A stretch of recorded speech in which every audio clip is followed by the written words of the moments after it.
Alors, un mot dont on a déjà parlé sur les inversibles de M2 de R et sur le déterminant de M2 de R. Donc, je vous rappelle que c'est une matrice A, qui est la matrice ABCD, M2 de K d'ailleurs, pas de raison de se travailler, on peut travailler dans K égale R ou C, on peut travailler sur Q aussi, c'est important de travailler sur un corps. Le déterminant de A, par définition, ça sera AD moins BC. D'accord ? Pour l'instant, on écrit qu'un déterminant de 2 et que l'on écrit entre barres comme ceci, AB moins CD. Donc le résultat que l'on a déjà vu, c'est que A appartient à GL2 de K, c'est-à-dire que A est inversible, si et seulement si le déterminant de A est non nul. Résultat que l'on généralisera plus tard dans le cas des matrices de taille quelconque, mais quand nous aurons construit proprement le déterminant en taille quelconque. Alors il y a un sens qui va fonctionner assez bien, puisque ce sens va impliquer le fait que si le déterminant de A est non nul, eh bien A-1, l'inverse de A, on l'obtiendra en calculant 1 sur AD moins BC, facteur 2, la transposée de la comatrice, donc D moins B moins C A. D'accord ? Donc 1 sur le déterminant de A, fois une matrice qui s'appellera pour le moment d'un nom bizarre, transposée de comatrice de A. On verra le pourquoi de cette appellation aussi un petit peu plus tard, beaucoup plus tard même, dans l'année.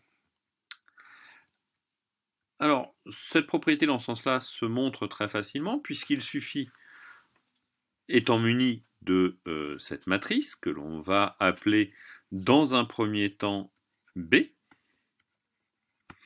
d'accord ? Il suffit donc de calculer B fois A et de vérifier qu'on obtient I2. On a la réduction de peine matricielle, réduction de peine de dimension finie, qui fait que si on a ceci, ça implique que A fois B est aussi égal à I2. D'accord ?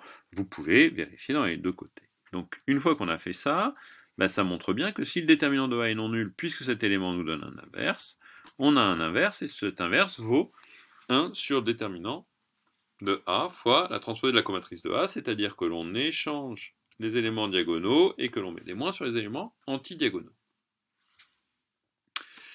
Pour ce qui concerne la réciproque, on a besoin d'une autre propriété que je ne vais pas démontrer là parce qu'on pourrait la faire de façon uniquement calculatoire. C'est que le déterminant de A est en fait égal au déterminant de AB, fois le déterminant de B.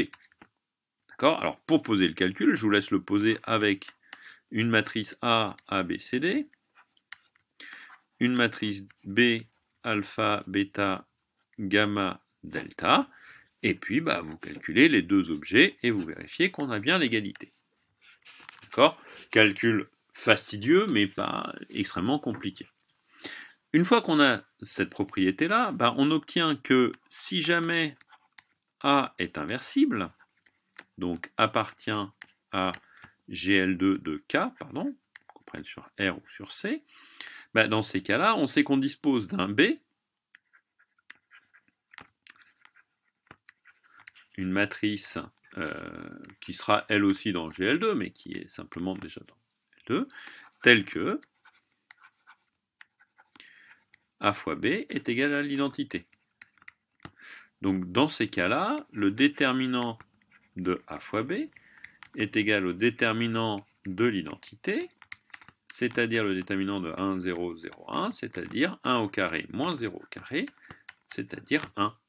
Et ceci est égal au déterminant de A fois le déterminant de B.